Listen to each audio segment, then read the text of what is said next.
محمد وعلى آله وصحبه وسلم تسليما كثيرا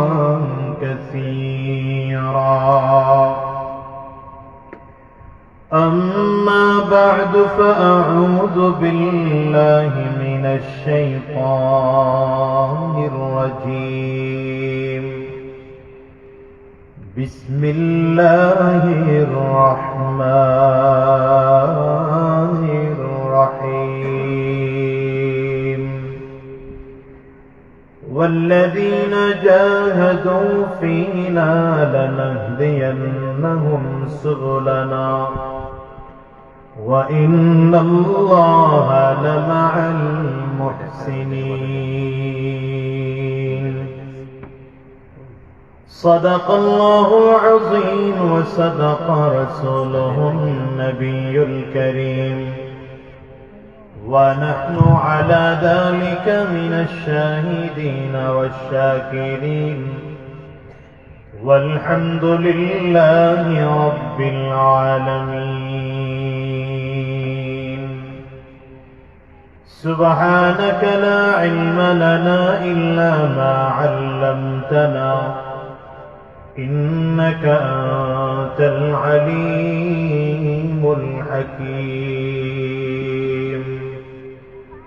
رب اشرح لي صدري ويسر لي أمري واحلل عقدة من لساني يفقه قولي لا إله إلا الله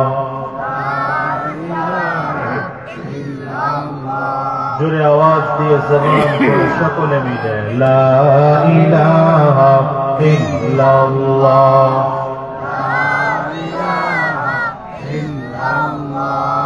لا إله إلا الله لا إله إلا الله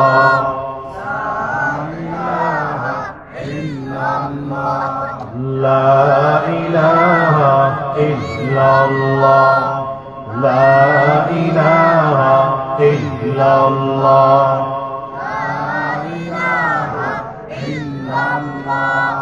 لا إله إلا الله لا إله إلا الله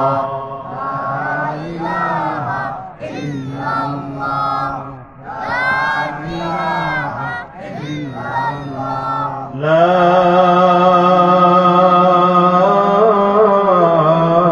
إله إلا الله محمد رسول الله ফাতেমা জামে মসজিদের উদ্যোগে আয়োজিত আজকের এই 11তম বার্ষিক ওয়াজ মাহফিলের মুহতারাম সম্মানিত সভাপতি, সম্মানিত অতিথিবৃন্দ, মঞ্চে উপস্থিত জাতির রাহবার, জাতির সরদার সরতাজ হযরত উলামায়ে কেরাম, সম্মুখপানে সমবেত দিন প্রিয়, ইসলাম প্রিয়, দিনদার ইমানদার মুমিন মুসলমান মর্দে মুজাহিদ ভাইরা, মুরব্বী বাবাজিরা, যুবক বন্ধুরা, কচি কাঁচা মাসুম বাচ্চারা, পর্দার অন্তরালে অবস্থানরত সম্মানিতা শ্রদ্ধা মা ও বোনেরা, আল্লাহ পাকের শুকর যে আল্লাহ তাআলা আপনাকে আমাকে অত্যন্ত দয়া করে, মায়া করে, মহব্বত করে ভালোবেসে আজকের এই কোরআনী মজলিসে, জান্নাতি বাগানে, ঈমানদারদের মজলিসে, আল্লাহ ওয়ালাদের মজলিসে, বিশেষ করে আল্লাহ পাকের জাকিরিন ও শাকিরিন বান্দাদের মজলিসে যে রব্বে করিম, মাওলায়ে করিম আপনাকে আমাকে আসার বসার তৌফিক দান করেছেন, সে মহান রব্বুল ইজ্জত ওয়াল জালালের দরবারে শুকর আদায় করি। আমরা সকলেই জবান করে আওয়াজ দিয়ে জোরে সোরে বলি আলহামদুলিল্লাহ। খুব অল্প সময় কথা বলবো, লম্বা সময় না, কারণ প্রচন্ড গরমের মধ্যে আপনাদেরও কষ্ট হচ্ছে, আমারও কথা বলতেও কষ্ট হচ্ছে। এছাড়াও রাত অনেক হয়ে গেছে, এখন প্রায় 11:15। সুতরাং বেশি রাত মাহফিল করার মধ্যে কোনো ফায়দা নাই। খুব অল্প সময় শেষ করব, তবে আপনাদের কাছে অনুরোধ, যতটুকু কথা বলবো, যতগুলো কথা বলবো অত্যন্ত মনোযোগ সহকারে আমলের নিয়তে কথাগুলো শুনবেন। আল্লাহ তৌফিক দান করুন, বলেন আমিন। আমাকে আল্লাহ তাআলা ইখলাসের নিয়তে কথাগুলো বলবার তৌফিক দান করুন, সকলে বলেন আমিন। যে আয়াতে কারিমা তিলাওয়াত করেছি, আল্লাহ রাব্বুল আলামিন বলেন, ওয়াল্লাযীনা জাহাদু ফীনা লানাহদিয়ান্নাহুম সুবুলানা। আল্লাহ বলেন, আমার যে বান্দা আমি আল্লাহর রাস্তায় চলার জন্য চেষ্টা করে, মেহনত করে, ফিকির করে, আমি আল্লাহ তাআলা তার জন্য আমার পথে চলার পথ দেখায় দেব। আরো জোরে আওয়াজ করে বলেন, আওয়াজ দিয়ে আরো জোরে বলেন, মুখ খুলতেছেন না। বান্দার কাজ হলো চেষ্টা করা। বলেন, বান্দার কাজ কি? এই বাচ্চারা কম চিল্লাও, মুরব্বী করে আওয়াজ দিতে গেছে, তোমার করে এত আওয়াজ দিতে গেছে। বান্দার কাজ হলো চেষ্টা করা। বলেন, বান্দার কাজ কি? চেষ্টা করা।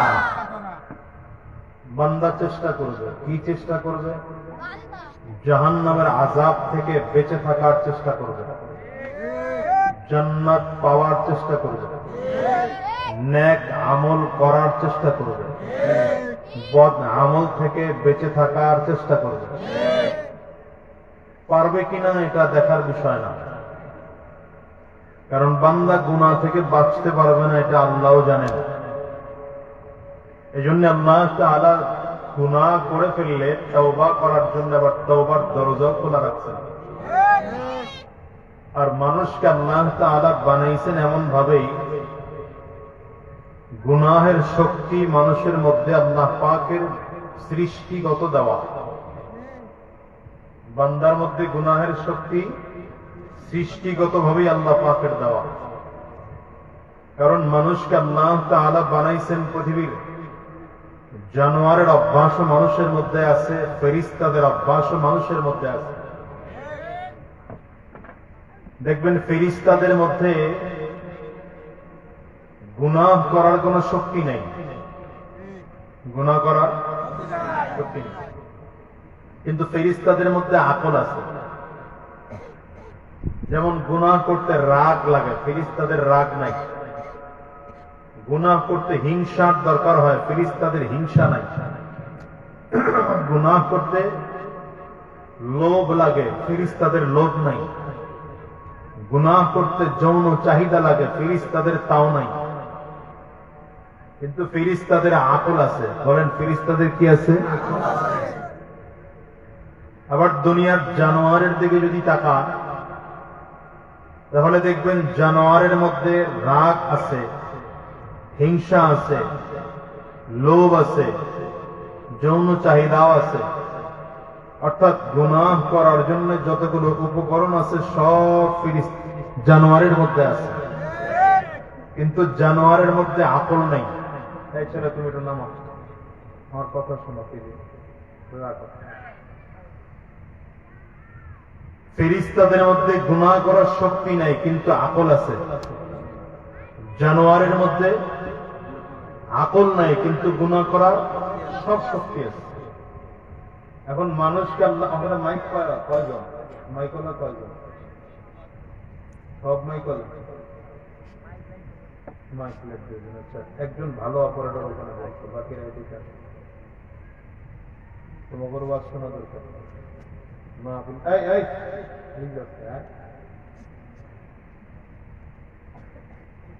মাইকওয়ালারা ওয়াজ শুনবা, সব জায়গায় অন্তত একজন আলোচকের আলোচনা শুনবা, সবটা না করলাম। যেটা ফায়দা হলো এই, তোমরা যদি এক এক মাহফিলে গিয়ে একটা বক্তার আলোচনা শোনো, যুগের শ্রেষ্ঠ ব্যক্তিত্ব তোমরা। তোমার সমস্যা হলো তোমরা মনে করো হুজুররা আমাদের ছাড়া তো জিরো, এই জন্য গিয়ে আওয়াজ শুনে না, শুনবা।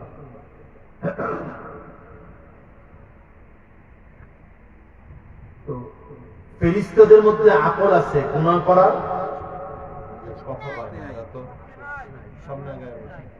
ফেরেশতাদের মধ্যে আকল আছে গুনাহ করার শক্তি নাই।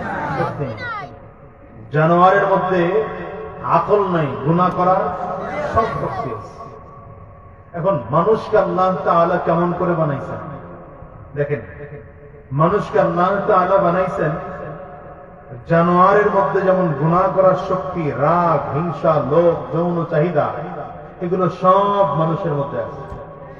কথা বলেন। আবার ফেরেশতার আকল সেটাও মানুষের মধ্যে আছে। দুইটা একসাথে আল্লাহ কেন দিলেন? জানোয়ারের মধ্যে একটা আছে আরেকটা নাই, ফেরেশতাদেরও একটা আছে আরেকটা নাই। মানুষকে আল্লাহ তাআলা দুইটা একসাথে কেন দিলেন? এবং মানুষের সাথে জিন জাতিকে আল্লাহ তাআলা আকলও দিয়েছেন, যৌন চাহিদাও দিয়েছেন, রাগও দিয়েছেন, হিংসাও দিয়েছেন, লোভও দিয়েছেন। অর্থাৎ মানুষকে আল্লাহ তাআলা যেমন করে গুনাহ করার উপকরণ দিয়েছেন, আবার আকলও দিয়েছেন। জিন জাতিকেও গুনাহ করার উপকরণও দিয়েছেন, আকলও দিয়েছেন। এই দুইটা জাতিকে আল্লাহ এমন করে বানাইছেন। দেখেন, রাগ এটা কিন্তু আপনার আবার অর্জন করা কোনো বিষয় না, এটা আল্লাহ পাকের সৃষ্টিগত বান্দার মধ্যে দেওয়া। বুঝেননি কথা? হিংসা এটা আপনার আবার অর্জন করা না, এটা আল্লাহ পাকের সৃষ্টিগত দেওয়া। কথা বলে না কেন? লোভ আল্লাহ পাকের সৃষ্টিগত বান্দার মধ্যে দেওয়া। কেমনে? ছোট্ট একটা বাচ্চা 6 মাস বা 1 বছর বয়স, এই বাচ্চাটা রাগের কিছুই বোঝে না, কিন্তু তারপরেও মধ্যে রাগ আছে। আপনি দেখবেন আজকে যে বাজার বসছে না, এই বাজারের মধ্যে ছোট বাচ্চাটা নিয়ে আসছেন, মাত্র 2.5 মাস, 3 মাস, 6 মাস বয়স। বাচ্চাটা কথা বলতে পারতেছে না, কিন্তু বারবার ইশারা করে দেখাইতেছে আমার এই খেলনাটা কিনে দাও। কোন কারণে আপনি কিনে দেন নাই বা ভ্রুক্ষেপ করেন নাই, বাচ্চার মেজাজ গরম। আপনারে খামসি দিতেছে, লাঠি দিতেছে, ঘুষি দিতেছে, দাড়ি ধরে টানতেছে। কেন বলেন তো? রাগ করছে। অথচ রাগের কি বুঝে এই বাচ্চা? মাত্র 3 মাস, 4 মাস, 5 মাস অথবা 6 মাসের বাচ্চা রাগের কি বুঝে? কিন্তু এরপরও রাগ করছে। তার মানে বোঝা গেল রাগটা ওর মধ্যে আল্লাহ পাকের সৃষ্টিগত দেওয়া আছে। হিংসা এটা মানুষের মধ্যে আল্লাহ পাকের সৃষ্টিগত দেওয়া। দেখবেন একই বয়সের দুইটা বাচ্চা, একটা আপনার ছেলে আর একটা আপনার ভাইয়ের ছেলে। কোনদিন আপনার ছেলেকে কোলে না নিয়ে আপনার ভাইয়ের ছেলেকে কোলে নিয়ে একটু আদর বেশি করে দেখেন, আপনার ছেলের মেজাজ গরম, এমন মেজাজ গরম সে আরেক দিক ফিরে কাঁদতেছে। আচ্ছা, এই ছোট্ট বাচ্চা হিংসার কি বুঝে? কথা বলে না কেন? এরপরেও হিংসা করলো নি? কথা পায় না কেন? ওর মধ্যে আল্লাহ পাকের সৃষ্টিগত ভাবে হিংসা দেওয়া আছে। লোভ এটাও মানুষের মধ্যে সৃষ্টিগত ভাবে দেওয়া। একই বয়সের দুইটা বাচ্চা, 3 মাস, 4 মাস বা 6 মাসের বয়স, এই বাচ্চাটা দুইটা বাচ্চারে আপেল কিনে এনে একটারে একটা আর একটাকে দুইটা দিয়ে দেখেন, মেজাজ গরম।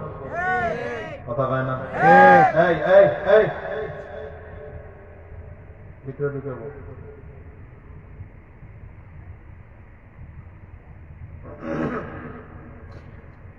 এখন বাচ্চার মেজাজ গরম, অথচ ও একটা আপেল খাওয়ার যোগ্যতাও নাই, বয়সই তো হয়নি। এরপরে ওই যে পাশের জনের দুইটা, এখন তারও দুইটা লাগবে, ঠিক না? লোভ মানুষের মধ্যে সৃষ্টিগত ভাবে আল্লাহ পাকের দেওয়া। সবগুলো দেওয়ার পাশাপাশি আকল কেন দিচ্ছেন?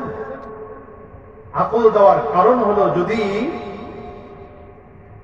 দুনিয়ার মানুষেরা এই আকলটাকে পুঁজি করে যদি রাগ, হিংসা, লোভ, দুনিয়ার সব গুনাহ করার উপকরণকে কন্ট্রোল করে, নিয়ন্ত্রণ করে গুনাহ থেকে বেঁচে থাকতে পারো, আমি আল্লাহ তোমার জন্য ঘোষণা দিলাম, ওয়ালাকাদ কাররামনা বানি আদম। ওয়ালাকাদ কাররামনা বনি আদম, আমি আল্লাহ ওই মানুষের জন্য ঘোষণা দিলাম ওই মানুষটা পৃথিবীর সব প্রাণীর চেয়ে সকল মাখলুকাতের থেকে শ্রেষ্ঠ।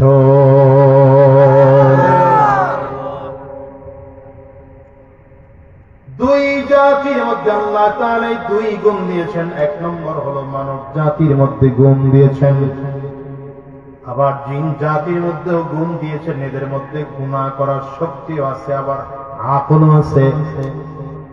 কেন আল্লাহ তাআলা দিয়েছেন? রব্বে কারীম নিজেই বলেন, ওয়ামা খালাকতুল জিন্না ওয়াল ইনসা ইল্লা লিয়াবুদুন।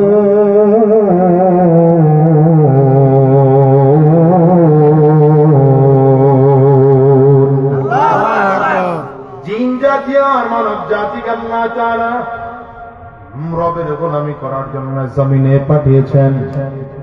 মানব জাতীয় রবের গোলামি করবে, জিন জাতীয় রবের গোলামি করবে। এই জন্য আল্লাহ তাআলা আকল দিয়েছেন। গোলাম আকল আছে, আকলটা দিয়ে তুমি তোমার রাগ নিয়ন্ত্রণ করে রবের গোলামি করো, হিংসা নিয়ন্ত্রণ করে রবের গোলামি করো, তোমার লোভ নিয়ন্ত্রণ করে রবের গোলামি করো। যদি রবের গোলামি করতে পারো, আমি তোমার জন্য ঘোষণা দিয়ে দিলাম, বান্দা তুমি ফেরেশতার চেয়ে তোমার বেশি দাম। কিন্তু আকল আছে, নিজের রাগ কন্ট্রোল করতে পারো নাই। আকল আছে, নিজের হিংসা কন্ট্রোল করতে পারো নাই, রাগ নিয়ন্ত্রণ করতে পারো নাই, লোভ নিয়ন্ত্রণ করতে পারো নাই। রব্বে কারীম বলেন, উলাইকা কাল আনআম বাল হুম আযাল উলাইকা হুমুল গাফিলুন।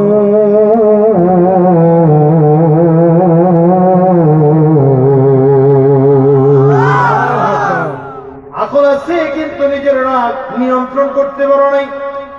আকল আছে কিন্তু নিজের হিংসা নিয়ন্ত্রণ করতে পারো নাই। আকল আছে কিন্তু লোভ নিয়ন্ত্রণ করতে পারো নাই। রব্বে কারীম বলেন, তোমার দুনিয়া এমন কোন দাম নাই, কোন দাম নাই, এমন দাম কম দুনিয়ার জানোয়ারের মতো তোমার মূল্য। রব্বে কারীম বলেন, শুধু তাই নয়, দুনিয়ার গাধা শিয়াল শুয়োর এদের চেয়েও তোমার অবস্থা খারাপ। তাই আপনার আমার দাম হওয়া না হওয়াটা নির্ভর করে আকলের উপরে। দাম হওয়া না হওয়াটা নির্ভর করে কিসের উপরে? এই জন্য আকল দিয়ে যে মানুষটা দুনিয়ায় চলতে পারে, এই মানুষটা দুনিয়ায়ও সম্মানী হয়। আর আকল দিয়ে যদি দুনিয়ায় চলতে না পারে, তাহলে দুনিয়াতেও অপমানিত হতে হয়। কথা বল না কেন? আখিরাতেও তো একই অবস্থা। দেখবেন দুনিয়ার বাংলাদেশেও যদি বড় ক্ষমতাওয়ালা ব্যক্তি নিজের আকল দিয়ে কথা না বলে, আকলহীন কথা যদি কয়, তো মানুষ তাকে নিয়ে ট্রল করে। অথচ সে কিন্তু অনেক ক্ষমতাওয়ালা, পাওয়ারফুল মানুষ, এদেশের মন্ত্রী, হ্যাঁ কথা কয় না, অথবা সচিব, পৃথিবীর সব থেকে ক্ষমতাধর ব্যক্তিত্ব, সেও যদি আকলহীন কথা বলে, মানুষ তার কথা গ্রহণ করে না। আর যদি রাস্তার কোন ব্যক্তিও যদি আকল দিয়া কথা বলে, জ্ঞানী কথা বলে, মানুষ সেটা গ্রহণ করে। এই আকলটারে কাজে লাগাবে। যে মানুষের আকল আছে, এই মানুষটা আকলটাকে ভালো কাজে লাগাইতে পারে নাই। আকল থাকা আর না থাকা সমান। আমরা তো মনে করি আল্লাহ জ্ঞান দিচ্ছেন, জ্ঞান দিয়ে দুনিয়া কামাবো। এই ভালো করে বুঝেন, দুনিয়া কামানোর জন্য আকল লাগে না। দুনিয়া কামানোর জন্য কি লাগে না? আকল লাগে না। দুনিয়া কামানোর জন্য জ্ঞানী হওয়া লাগে না। দুনিয়া কামানোর জন্য শিক্ষিত হওয়া লাগে না, দরকার নেই, এগুলোর প্রয়োজন নেই। কারণ আল্লাহ তাআলা যাকে বড় লোক বানায়, টাকাওয়ালা বানায়, জ্ঞানী না হলেও তাকে সম্মানী টাকাওয়ালা বানায়। নাই আমার ঢাকায় আমার একজন লোক আছে, উনি আমার ভক্ত, ওখানে মারা গেছে, 1000 কোটি টাকার মালিক। তার অফিসে আমি একদিন গেলাম, স্বাক্ষর দিতে পারে না চেকে, টিপ সই দিয়ে চেক পাস করায়, অথচ 1000 কোটি টাকার মালিক। তো কয়েকজন যুবক শিক্ষিত এরা আসছে,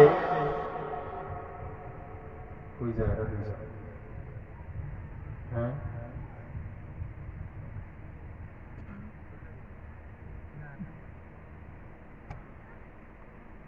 তো যুবক দেখতেও মনে হয় শিক্ষিত, এরা আসছে হলো চেক স্বাক্ষর করাইতে। তাই ভালো করে বুঝলেন, এরা আসছে কেন? চেক স্বাক্ষর করে। চেক স্বাক্ষর করাইতে আসলে উনি আমাকে বলতেছে, হুজুর এই যে চেক স্বাক্ষর করাইতে আসছে এরা কিন্তু সব মাস্টার্স পাস, কেউ এমএ পাস, কেউ বিএ পাস, তার মানে এরা সব গ্রাজুয়েশন কমপ্লিট করা। অথচ যার কাছে আসছে সে মূর্খ, এলো কি মূর্খ, এই শিক্ষিত মূর্খরে sir sir sir sir sir sir বলতেছে, চেক স্বাক্ষর করে দেন স্যার, হয়েছে স্যার, এটা স্যার, ওইটা স্যার। 1 মিনিটে 10 বার স্যার দিতে বললেও ছাড়ে না। কে কারে স্যার বলতেছে? শিক্ষিত অশিক্ষিত মূর্খরে, যে স্বাক্ষর দিয়ে চেক পাস করাইতে পারে না, টিপসই দিয়ে চেক পাস করাইতে হয়। তাহলে কি বলেন তো, শিক্ষিত হওয়া লাগে দুনিয়া কামানোর জন্য? কথা বলে না, এই দুনিয়া কামাইতে শিক্ষিত হওয়া লাগে, জ্ঞানী হওয়া লাগে। অনেক কম জ্ঞানী মানুষ দেখবেন বিশাল টাকাওয়ালা, আবার অনেক জ্ঞান আছে কিন্তু সম্পদ তেমন নাই। আছে না নাই? আছে। তাহলে আল্লাহ আকলটা কেন দিচ্ছেন? দুনিয়া কামানোর জন্য না, দুনিয়ার ক্ষমতা, দুনিয়ার সম্পদ, দুনিয়ার বাহাদুরি, দুনিয়া অর্থবিত্ত এগুলো করার জন্য আকল দেন নাই। আকল দিয়েছেন এটাকে খাটাইয়া রবের গোলামি করার জন্য। যে মানুষটা আকলটা খাটাইয়া রবের গোলামি করতে পারে ওই মানুষটার দামি, আর যে করতে পারে না ওর কোন দাম নাই। এই জন্য নবী কয়, আল কাইয়িস মান দানা নাফসাহু ওয়া আমিলা লিমা বা'দাল মাউত। আল কাইয়িস মান দানা নাফসাহু ওয়া আমিলা লিমা বা'দাল মাউত। দুনিয়ার মানুষেরা বুদ্ধিমানকে জানো, যেই মানুষটা নিজেরে নিজে চিনতে পারে, নিজেরে নিজে চিনে আর মৃত্যুর পরের জিন্দেগির জন্য ভালো আমল করতে পারে, সেই মানুষটা হলো দামি, সেই মানুষটা জ্ঞানী। নিজেরে যে নিজে চিনতে পারে নাই, পরকাল জিন্দেগির জন্য ভালো আমল করতে পারে নাই, সেই মানুষটা দুনিয়ার অনেক জ্ঞানী হলেও রবের কাছে এই মানুষটার কোনো জ্ঞান নাই। এই জন্য রবের কাছে কালো বিলালের বড় দাম। হযরত বিলাল বড় কালো মানুষ, বড় কালো মানুষ দেখতে। হাবশা দেশের মানুষ, ঠোঁট ঠোঁট দুইটা মোটা ছিল, টাকা পয়সার দিক থেকে একেবারে নিঃস্ব, ক্ষমতার দিক থেকে একেবারে নিঃস্ব। নিজে গোলাম, বাবা গোলাম, দাদা গোলাম হযরত বিলাল। কিন্তু এই মানুষটা রবের কাছে কেমন প্রিয় জানেন নাকি মুসলমান?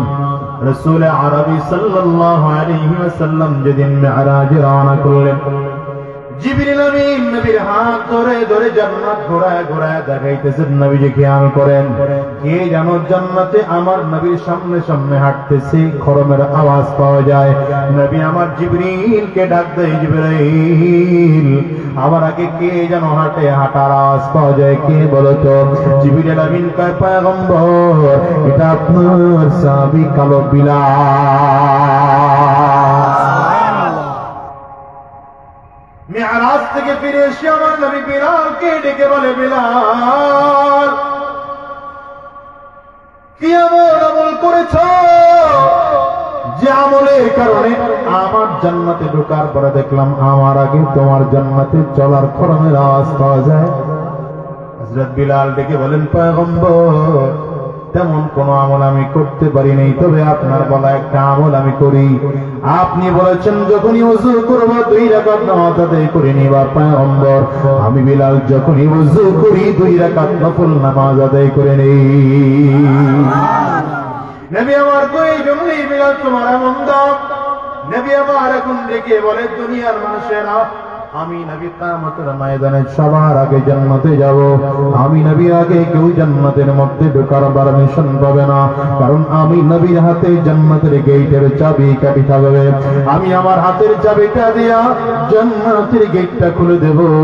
নবী আমার বলেন, আমি আমার হাতের চাবি দিয়ে যখন জান্নাতের গেটটা খুলে দেব, সবার আগে আমি নবী মুহাম্মদুর রাসূলুল্লাহ সাল্লাল্লাহু আলাইহি ওয়াসাল্লাম জান্নাতের মধ্যে ঢুকব।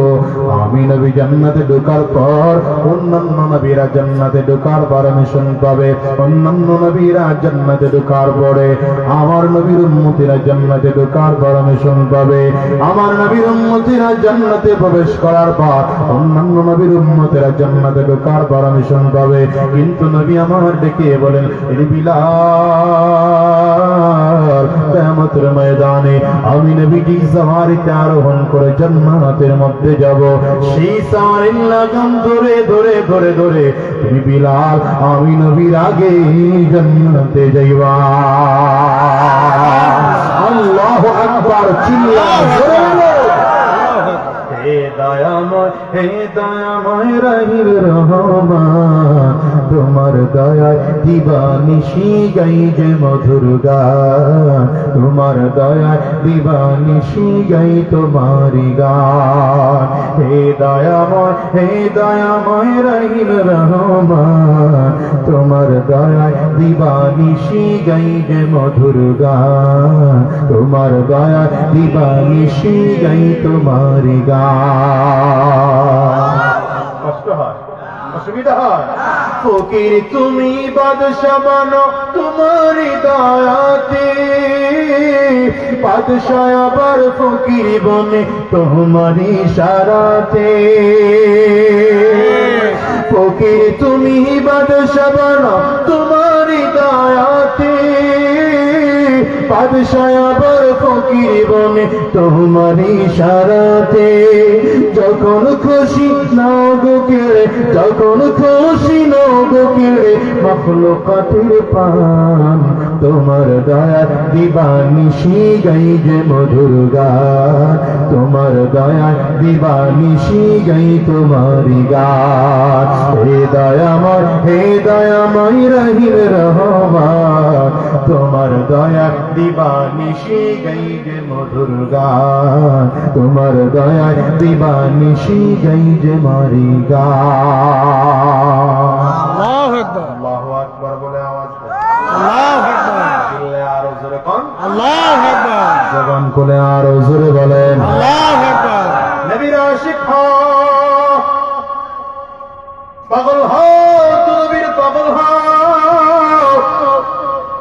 গোলাম হতে চাও তো রবের গোলাম হও। দুনিয়ার কোন মানুষের গোলামি করো না, দুনিয়ার কোন ব্যক্তির পিছনে পড়ো না। নবীর আশিক হও, নবীর আশিক হও, রবের গোলাম হও।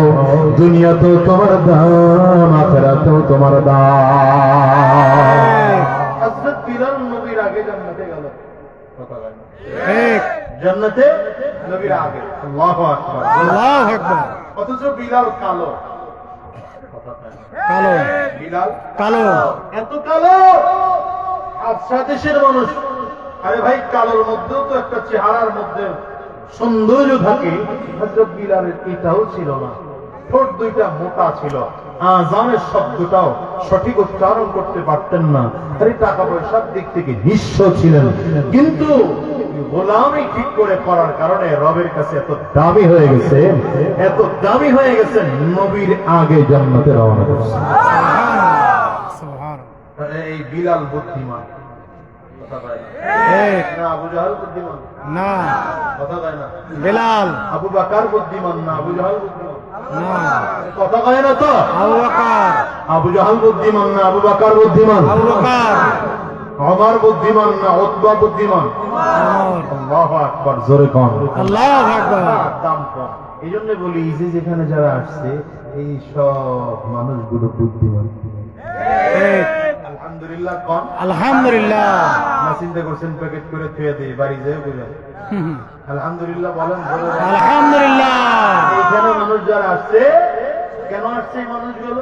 এখানে আসলে নেকের পাল্লা ভারী হয়, এখানে আসলে আমলের কথা শোনা যায়, দ্বীনের কথা শুনতে পাওয়া যায়, কোরআনের কথা শুনতে পাওয়া যায়। এই জন্য আসছি, এই যে নিয়ত করে আসছে এই মানুষগুলো বুদ্ধিমান।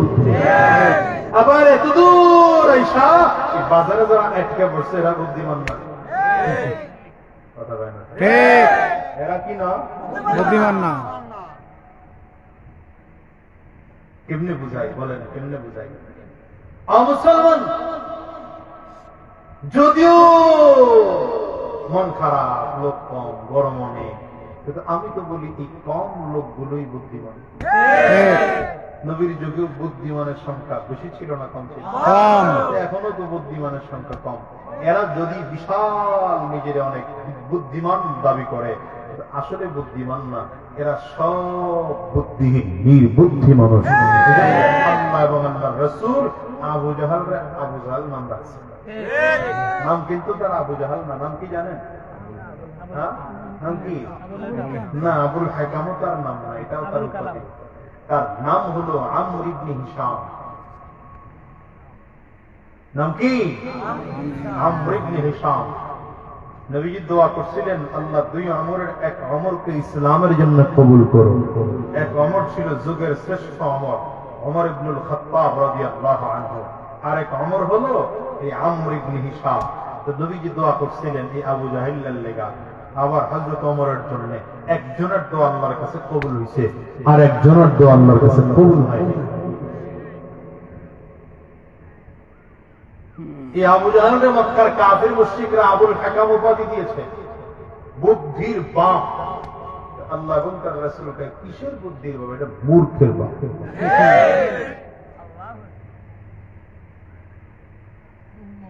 দুনিয়ার টাকা কামাই করার জন্য বুদ্ধি হওয়া লাগে না, সম্পদ বলা হওয়ার জন্য কি লাগে না? বুদ্ধি কেন দরকার? জ্ঞান কেন দরকার? আখিরাত পাওয়ার জন্য, রবকে পাওয়ার জন্য, জান্নাত থেকে বাঁচার জন্য, জাহান্নাম জান্নাতে যাওয়ার জন্য, জাহান্নাম থেকে বাঁচার জন্য জ্ঞান দরকার। এই জন্য আল্লাহ তোমাকে আমাকে জ্ঞান দিয়েছেন, জানোয়ারকে জ্ঞান দেন নাই, জিনকে জ্ঞান দিয়েছেন। কেন? এই দুইটা জাতিকে আল্লাহ বানাইছেন।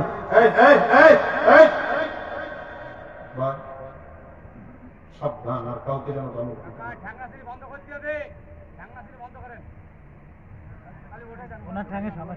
না না না, উনি অসুস্থ। কাঁপে কাঁপে, অসুস্থ। আল্লাহ আল্লাহ তাআলা আমার বাজানকে অসুস্থ করে দিন। আমিন। ভাইরা আমার, তো কি বললাম জানো? এই জন্য বুদ্ধিমানকে বলেন বলেন বলেন, বুদ্ধিমানকে, এই তুমি এখন বসো, আর কাজ নাই, বসো।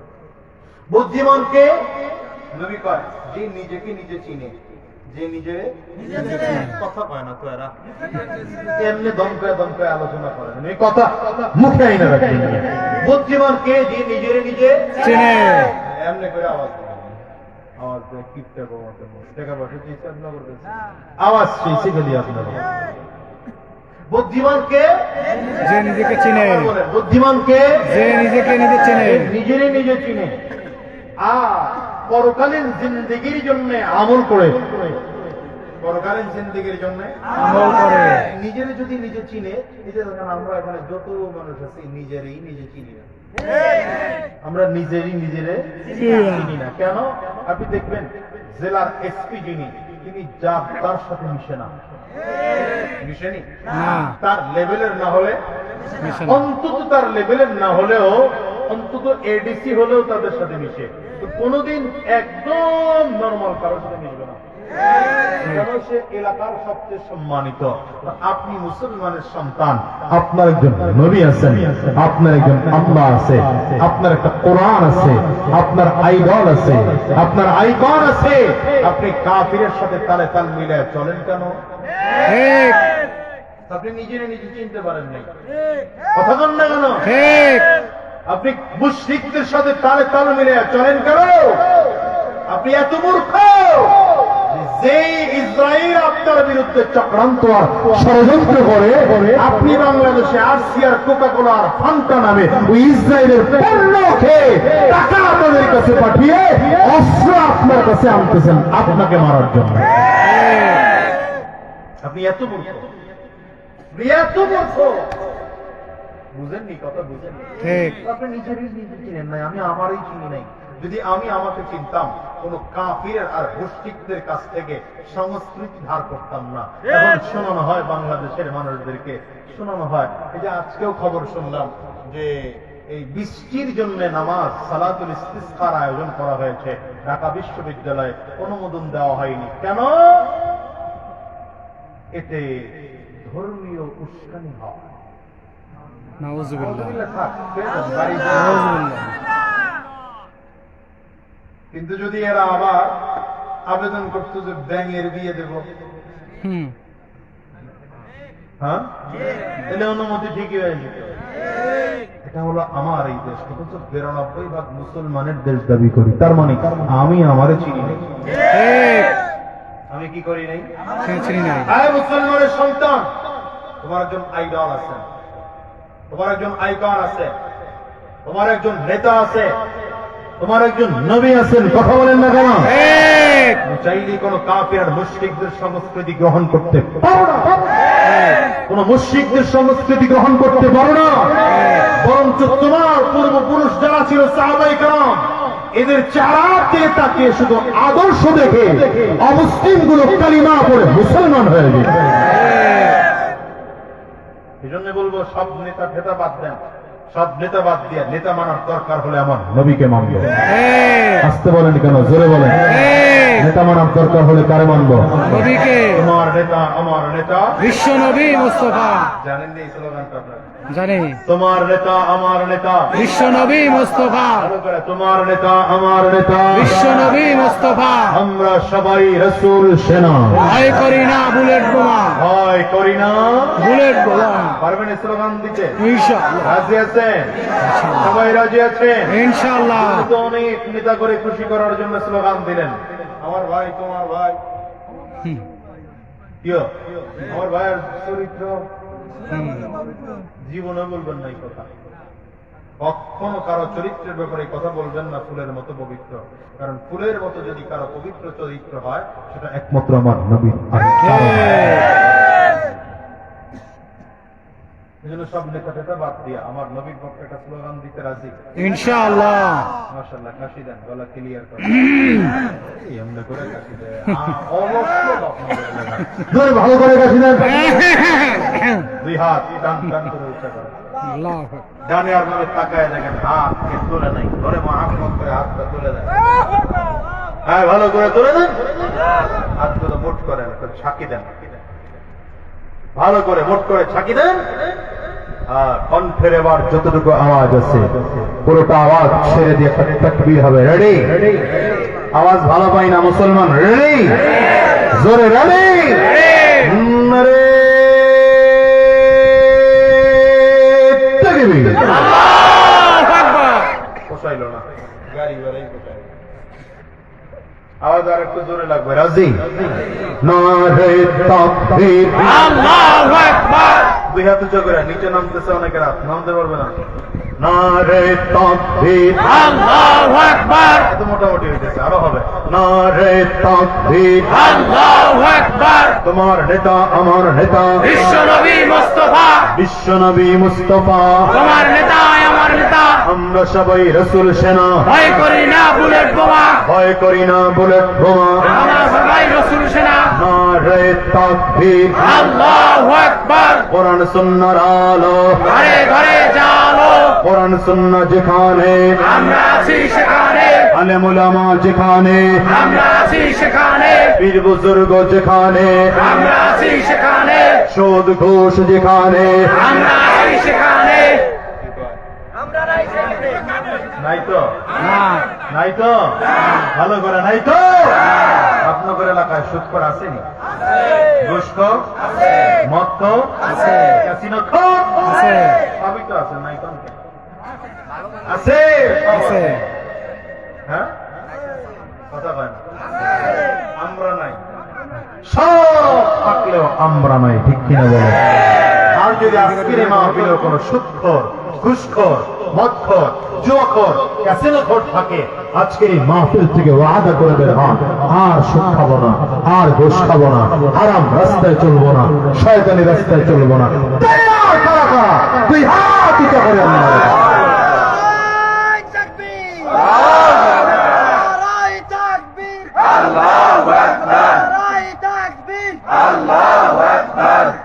আল্লাহ কবুল করো। আমি কষ্ট হইতেছে, রাগ করতেছেন, ছেড়ে দিলে ভালো হয়। আমি নিয়ত করছিলাম উঠে আধা ঘন্টা কথা বলবো, এখন দেখি লোকজন বাড়ছে, আর আবার পিছন মিথ্যা কথা কইতেছি তুমি মাথায় দিয়ে। যা পাইছিলাম তার চেয়ে দ্বিগুণ হয়েছে, তো আবারও টাকা মনে হয় মিথ্যা কথা। এই জন্যে আরেকটু সময় বাড়ায় নিলাম। অসুবিধা হবে? কষ্ট হবে? চলে যাবেন, কে কে হাত তোলেন।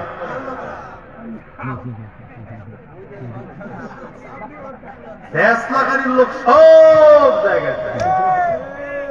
সেদিন গেলাম সিরাজগঞ্জে, গিয়ে বললাম জাহান নামে যাবেন কে কে, 13 জন হাত তুলছে। মুরব্বী একজন হাত তুলছে, বললাম আপনি কেন তুলছেন? কইছে 12 জন লোকে তুলছি আমি।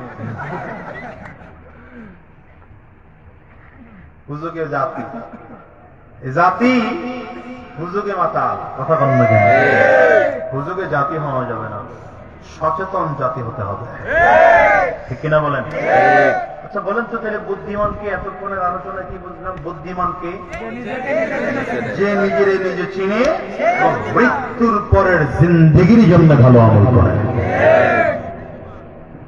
হ্যাঁ, জন্য বাদশাহ হারুন রশিদ রহমতুল্লাহ আলাইহি, নাম শুনছেন নি? কি বাদশাহ হারুন রশিদ রহমতুল্লাহ আলাইহির জামানায় এক পাগল ছিল, মজজুব, নাম ছিল তার বাহলুল। নাম কি? বেশিরভাগ সময় লোকটা কবরস্থানে থাকত। তো একবার বাদশাহ যাচ্ছে, রাস্তা দিয়ে হেঁটে ডাক দিতেছে দূর থেকে, এই বাহলুল, তুই আজীবন তুই পাগল থাকবি? জীবনে আর কোনোদিন ভালো টালো হবি না তুই? কে বলতেছে? এখন বাহলুল উল্টা বাদশাকে বলতেছে, এই হারুন, তুমি কি আজীবন পাগল থাকবা? তুমি কোনোদিন ভালো হবে না। বাদশার মেজাজ গরম হয়ে গেছে, পাগল আমারই পাগল বলল। বাদশাহ কাছে এসে বলে, এই বেটা, আমি পাগল করতে হবে? পাগল তো তুই, কবরস্থানে থাকো। বলে বাদশাহ, তো স্থায়ী ঘর দেখোস না, আমি রাজপ্রাসাদে থাকি, রাজপ্রাসাদ হলো স্থায়ী ঘর। আমি তো ভালো, এই জন্য রাজপ্রাসাদে থাকি, তুই তো বোকা পাগল, এই জন্য তুই কবরস্থানে থাকো। বাহলুল ডেকে বলে, বাদশাহ নামদার, যদি ব্যাপারটা এমনই হয় তাইলে বলেন তো আপনার ঘরটা আপনি বানাইছেন? কয় না। কি বানাইছে? বলে আমার দাদা। এই রাজপ্রাসাদ আপনার দাদা বানিয়েছে? বলে হ্যাঁ। কই সে? চলে গেছে। দাদা চলে যাওয়ার পরে এটার মালিক আপনি হয়েছেন? বলে না, বাবা। আপনার বাবা কই? বলে সেও তো চলে গেছে। এরপরে বলে আমি মালিক।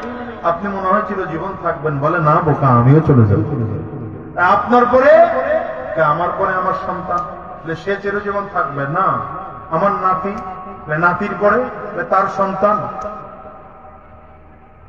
বাহলুল ডেকে বলে, বাদশাহ, ওটা আপনার রাজপ্রাসাদ নয়, এটা মুসাফির খানা।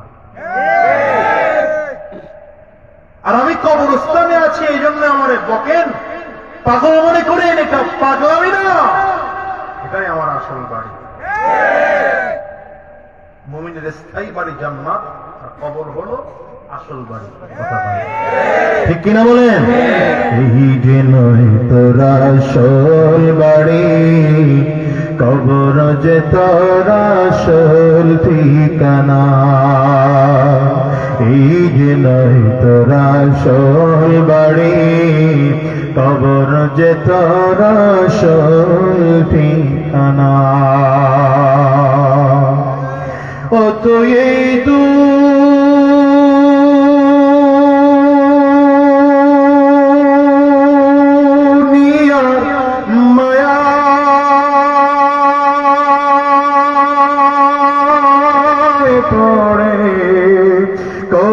কত বাহানা।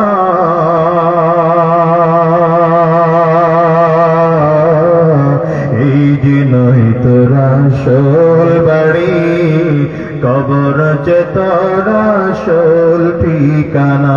বলেন না, এই যে নয় তোর আসল বাড়ি, কবর যে তোর আসল ঠিকানা। পূর্বপুরুষ সবই গেল,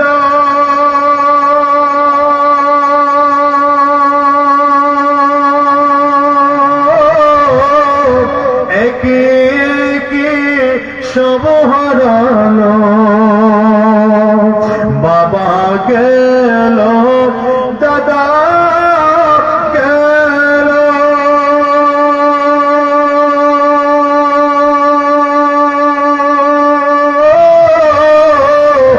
একে একে সব হারালো। তবু কি তোর হইবে না হুঁশ, তবু কি তোর হইবে না হুঁশ, শুনবি না তুই কারো মানা। এই যে নয় তোর আসল বাড়ি, কবর যে তোর আসল ঠিকানা। বলে, এই যে নয় তোর আসল বাড়ি, কবর যে তোর আসল ঠিকানা। এই দুনিয়ার নমরুদ ছিল, ফিরআউন ছিল, কারুন ছিল, সাদ্দাত ছিল, আবু জাহাল, আবু লাহাব, উতবা, সাইবা দুনিয়া ছিল না? ছিল না? আজ দুনিয়া আছে না? দুনিয়া থেকে বিদায়।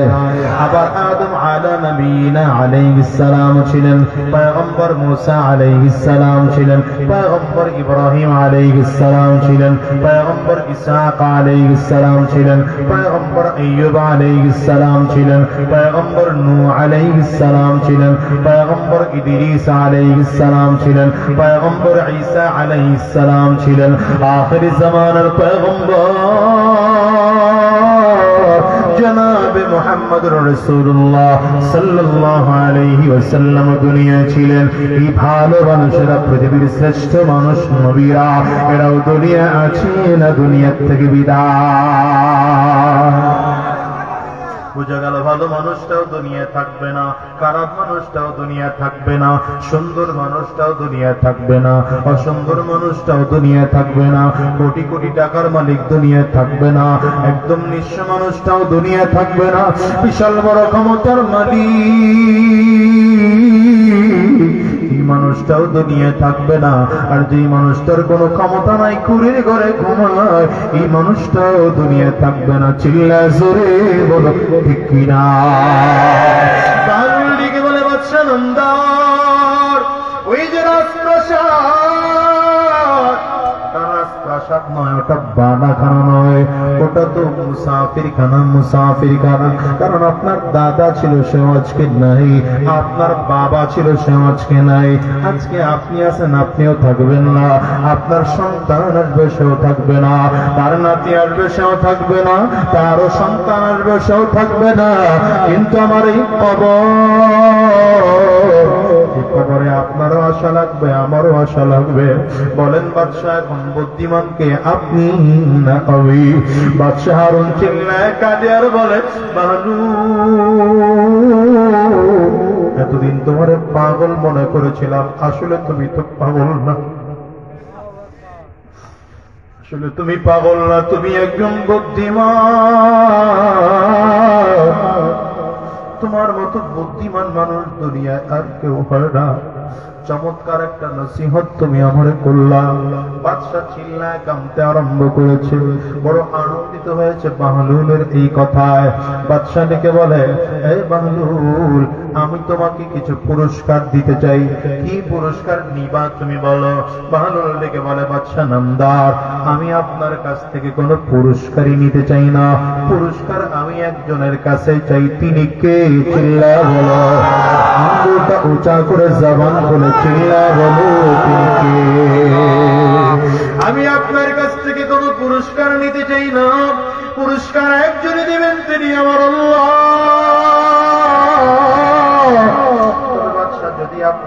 পুরস্কার দিতেই চান, 3টা পুরস্কার যদি আপনি আমারে দিতে পারেন আপনার কাছ থেকে পুরস্কার নেব।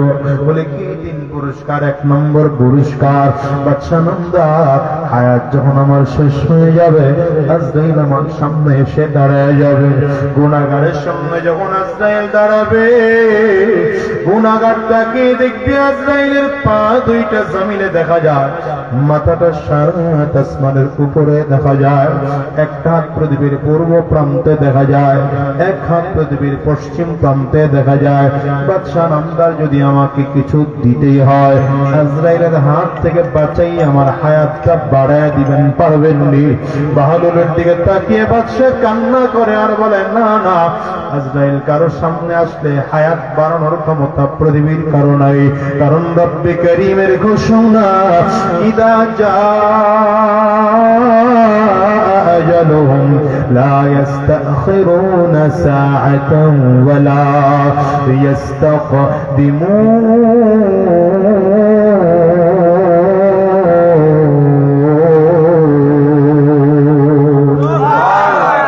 মৃত্যুর সময়টা নির্ধারিত আগেও হবে না, পড়া হবে না।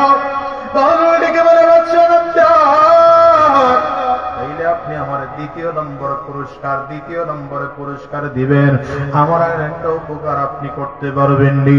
ও বাদশা, আমি যখন দুনিয়া থেকে বিদায় হয়ে যাব, আমার মানুষ যখন কবরের মধ্যে রাখবে, কবরে রেখে যখন একের পরে এক বাঁশ বিছাইয়া পাতা চাটাই দিয়া মাটির চাঁদগুলো দিয়ে আমাকে একা রেখে চলে আসবে, আমার কাছে ফেরেশতারা এসে প্রশ্ন করবে, মার রব্বুকা ওয়া মা দীনুকা ওয়া মান নাবিয়ুকা, তোমার রব কে, তোমার ধর্ম কি, তোমার দ্বীন কি, তোমার কর্ম কি, তোমার নবীকে। এই 3টা প্রশ্নের জবাব যদি দিতে পারি ভালো, যদি না পারি, রাসূল আরবি বলেন, আল কবরু রাউযাতুম মিন রিয়াজিল জান্নাহ আও হুফরাতুম মিন হুফারিন নার। কবরটা কারো জন্য জান্নাতের টুকরা হবে, আবার কারো জন্য জাহান্নামের গর্ত হয়ে যাবে। বাদশা নামদার, আপনি যদি আমারে পারে ওই 3 প্রশ্নের জবাবটা আমার সহজে দেওয়ার ব্যবস্থা করে দিবেন, পারবেন নি? বাহলুলের দিকে তাকিয়ে বাদশা কান্না করে বলে, না, এটাও আমার দ্বারা সম্ভব না। বাহলুল ডেকে বলে, বাদশা নামদার, 3 নম্বর আপনার কাছ থেকে আমি পুরস্কার চাই। মানুষগুলো যখন ফুলসিরাতের সামনে দাঁড়াবে, গুনাহগার তাকিয়ে তাকিয়ে দেখবে ফুলসিরাতের ফুলটা এত চিকন, মাথার চুলের থেকেও চিকন দেখা যায়, প্রচন্ড ধারালো অস্ত্রের চেয়েও ধার মনে হয়। বাদশা নামদার, যদি আপনি আমারে পারে ওই ফুলসিরাতের পুলটা পার করা দেওয়ার গ্যারান্টি দিয়ে দিবেন, পারবেন নি? বাদশা কান্না করে বলে, এটাও আমার দ্বারা গ্যারান্টি দেওয়া সম্ভব না। বাহলুল মুখ ফিরিয়ে নিয়ে বলে, বাদশা, আপনার কাছ থেকে আমার কোনো পুরস্কার নেওয়ার প্রয়োজন নাই। আমি পুরস্কার চাই একজনের কাছে, তিনি কে? আরো জোরে চিল্লা বলো, তিনি কে? এই দুনিয়ার মানুষ শোনো, তুমি আর আমিও তখন দুনিয়ার পাগল। দুনিয়ার মানুষের কাছে দৌড়ায়, ক্ষমতা ওয়ালার কাছে দৌড়ায়, সম্মান ওয়ালার কাছে দৌড়ায়, টাকা ওয়ালার কাছে দৌড়ায়। খোদার কসম করে বলি, এদের দেওয়ার কোনো ক্ষমতা নাই, দেওয়ার কোনো ক্ষমতা নাই। দেওয়ার ক্ষমতা একমাত্র কার? আঙ্গুলটা উঁচা করে কার? আরো জোরে জবান করে চিল্লা বলো কার? আরো জোরে আওয়াজ দিয়ে বলো কার?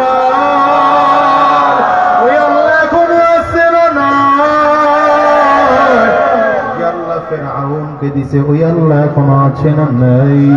যে আল্লাহ নমরুদকে দিয়েছেন সেই আল্লাহ এখনো আছেন না নাই? যে আল্লাহ বদরে মুসলমানদের সহযোগিতা করেছেন ওই আল্লাহ এখনো আছেন না নাই? যে আল্লাহ উহুদে মুসলমানদেরকে সহযোগিতা করেছেন ওই আল্লাহ এখনো আছেন না নাই? চিল্লা বলো, আঙ্গুলটা উঁচা করে চিৎকার করে আমার মালিকের ডাক দাও, দিলটা উঁচা করে আমার মালিকের ডাক দাও, দিলটা ভরে আমার মালিকের ডাকো, দিল খুলে আমার মালিকের ডাকো, আল্লাহ দিয়ে ডাকো, আল্লাহ আওয়াজ দিয়ে চিল্লা ডাকো না, আল্লাহ। মালিকের ডাকে মজা আছে না? দিন থাকিতে লা ইলাহা ইল্লাল্লাহ বলো ভাই দিন থাকিতে লা ইলাহা ইল্লাল্লাহ বলো ভাই দুনিয়াতে আখিরাতে দুনিয়াতে আখিরাতে চাও যদি ভালাই দিন থাকিতে লা ইলাহা ইল্লাল্লাহ বলো ভাই বলো লা ইলাহা ইল্লাল্লাহ লা ইলাহা ইল্লাল্লাহ লা ইলাহা ইল্লাল্লাহ লা ইলাহা ইল্লাল্লাহ এই জবান খুলে একজনের জবানও বন্ধ রাখবেন জবান খুলে আওয়াজ দিয়ে বলো লা ইলাহা ইল্লাল্লাহ লা ইলাহা ইল্লাল্লাহ লা ইলাহা ইল্লাল্লাহ লা ইলাহা ইল্লাল্লাহ লা ইলাহা ইল্লাল্লাহ লা ইলাহা ইল্লাল্লাহ লা ইলাহা ইল্লাল্লাহ লা ইলাহা ইল্লাল্লাহ লা ইলাহা ইল্লাল্লাহ হায়াত মৌত রিজিক দৌলত যার হাতে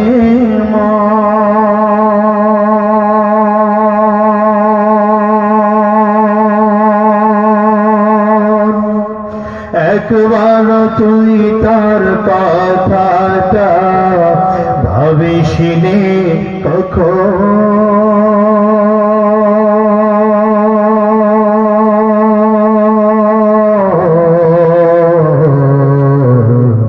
ভাবিসিনে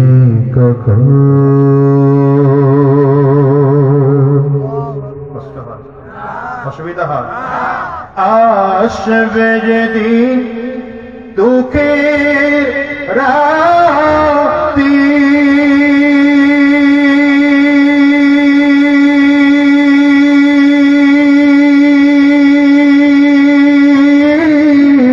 অন্যমহাবি সঙ্গের সাথী নাম বিনে দুনিয়াতে নাম বিনে আখিরাতে বন্ধুকে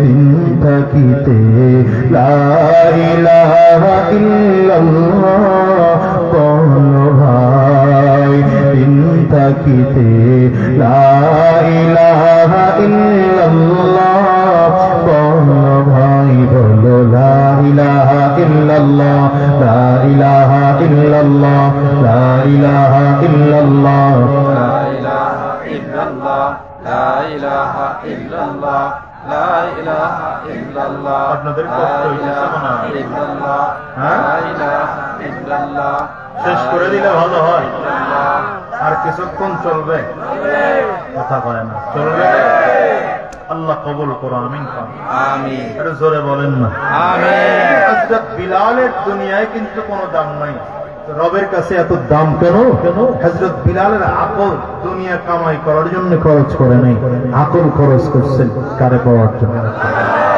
আঙ্গুলটা উঁচা করে বলতে পারেন কাকে পাওয়ার জন্য বলেন না বলেন না বলেন না আকলটা খরচ করছেন জান্নাত পাওয়ার জন্য আকল খরচ করেছেন জাহান্নাম থেকে মুক্তির জন্য কথা না তোমার আমার আকলের দাম তখনই হবে যখন এই আকল দিয়া নিজের রাগ কন্ট্রোল করে রাখতে পারবো হিংসা কন্ট্রোল করতে পারবো লোভ কন্ট্রোল করতে পারবো এই আকল দিয়া রবের গোলামি করতে পারবো তো আকল দিয়া লাভ নাই আকল দিয়া লাভ নাই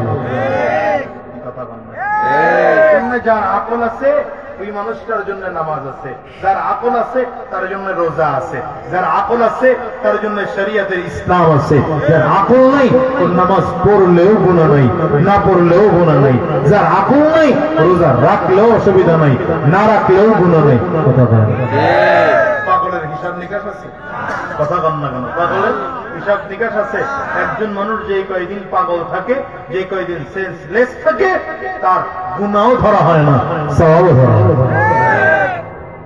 আপনার আমার গুনাহ আছে সওয়াব আছে শাস্তিও আছে, শান্তিও আছে, জান্নাতও আছে, জাহান্নামও আছে, আযাবও আছে, আরামও আছে। কেন? আকল আছে। বলেন কেন? ভালো করে কোন কেন? কেন এই আকলটা আল্লাহ কেন দিবেন? দুনিয়া কামানোর জন্য? বলেন না, দুনিয়া কাম বারবার একই কথা বলতেছি, বারবার একই কথা বলতেছি, যেন দিলের মধ্যে ঢুকে। আকল কেন দিবেন? দুনিয়া কামানোর জন্য না। আকল কেন দিবেন? আল্লাহ পাওয়ার জন্য। বলেন আকল কেন দিবেন? আকল কেন দিবেন? এই কয় না আকল কেন দিবেন? বুঝেন নাই? এই জন্য আল্লাহ সব দিয়া ফেরেশতাদের আকলটাও আপনার আমার মধ্যে দিয়েছেন। আল্লাহ জানেন বান্দা গুনাহ থেকে বাঁচতে পারবে না, তবে বান্দা চেষ্টা করে কিনা। কারণ এই রাগ, হিংসা, লোভ, দেমান, এগুলো সব তো আপনার আমার মধ্যে রবের দেওয়া। গুনাহ তো হবেই। আরে পরনারীর দিকে তাকাইতে মনে, তাকাইতে বারবার ফিরে যাই, আবারও তাকাইতে মনে চায়। যৌন চাহিদা আছে, কথা বল না কেন? হ্যাঁ, এই জন্য তাকাইতে, তাকানোর থেকে বারবার ফিরাই, আবারও তাকাই, আবারও তাকানো মনে চায়, কথা বলে না? রাগ কন্ট্রোল করি, আবারও রাগ হয়। হিংসা কন্ট্রোল করি, আবারও হিংসা হয়। লোভ কন্ট্রোল করি, আবারও লোভ হয়। কেন? কারণ হলো এই গুনাহ করার উপকরণ গুলো রবের বান্দার মধ্যে সৃষ্টিগত দেওয়া। এটা যদি থাকে, এটা যদি নিজের আকল দিয়া কন্ট্রোল করা যায়, তুমি জান্নাতি। কেমন জান্নাতি? ফেরেশতার চেয়েও দামি। বলে না কেমন জান্নাতি? ফেরেশতার চেয়েও দামি। ওয়ালাকাদ কাররামনা বনি আদম। ওয়ালাকাদ কাররামনা বনি আদম। রব্বে কারীম বলেন এই মানুষগুলোর এত দাম, এত দাম, আমি আল্লাহর কাছে মানুষগুলোর ফেরেশতার চেয়েও দাম বেশি। নবীর এক একজন সাহাবীর এত দাম, সারা পৃথিবীর মানুষের আমলগুলো যদি একটা পাল্লায় করা হয়, আমার আপনার নবী বিশ্ব নবী জনাবে মুহাম্মদুর রাসূলুল্লাহ সাল্লাল্লাহু আলাইহি ওয়াসাল্লামের সাহাবায়ে কেরামদের জীবনের এক দিনের এক বেলার নামাজকে যদি আরেক পাল্লায় রাখা হয়, জীবনে কোনোদিন সমান হবে না, সমান হবে না। এর কারণটা কি জানো? সাহাবায়ে কেরামদের জিন্দেগির টোটাল আকলটা খাইছেন রবরে খুশি করার জন্য। আর আমার তোমার আমার আকল বলো দুনিয়া কামাই করার জন্য। আয়েশা সিদ্দিকা রাদিয়াল্লাহু আনহাকে নিয়ে রাসূল আরবি সাল্লাল্লাহু আলাইহি ওয়াসাল্লাম খোলা আকাশের মধ্যে গল্প করতেছেন। খোলা আকাশে, খোলা আকাশে হঠাৎ করে আম্মা জানের নজর পড়ে গেল। তাকায় দেখতেছেন তারকাগুলো দেখা যায়, বারবার করে তারকা গুনতেছেন, 1 2 3 4 5 6 7 8, বারবার গুনে আবার এলোমেলো হয়ে যায়, আবার গুনে আবারও এলোমেলো হয়ে যায়। নবী আমার ডেকে বলেন, আয়েশা আসমানের দিকে তাকায় কি গুনতেছো? হুজুর আসমানের তারকা গুনতেছি। রাহমাতুল লিল আলামিন বলেন, আয়েশা তুমি কেন সারা পৃথিবীর মানুষগুলো মিলে যদি আসমানের তারকা গুনতে শুরু করো, আসমানের তারকা কোনদিন গণে শেষ করা সম্ভব না। আয়েশা তুমি কি জানো? আসমানের তারকা যেমন অগণিত, গণে শেষ করা যায় না। আমার সাহাবায়ে কেরামদের মধ্যে এমন অগণিত অনেক আমল কার আমল নামে আছে বলো তো? আম্মা জান আয়েশা সিদ্দিকা রাদিয়াল্লাহু আনহা উত্তর করেন, আল্লাহু ওয়া রাসূলুহু আ'লামু। আমি জানি না, আল্লাহ এবং তার রাসূল ভালো জানেন। তবে মনে মনে চিন্তা, মনে হয় নবীজি আমার আব্বু জানের নাম বলবেন। রাসূল আরবি বললেন, আয়েশা রে, এই আসমানের তারকা যেমন অগণিত, আমার ওমরের আমল ঠিক অগণিত। আম্মা জানের মন খারাপ হয়ে গেছে, কারণ হযরত ওমর রাদিয়াল্লাহু আনহুর আরেক মেয়ে হযরত হাফসা রাদিয়াল্লাহু আনহা, তিনি আমার নবীর আরেকজন স্ত্রী ছিলেন, আম্মা জানের সতীন ছিলেন।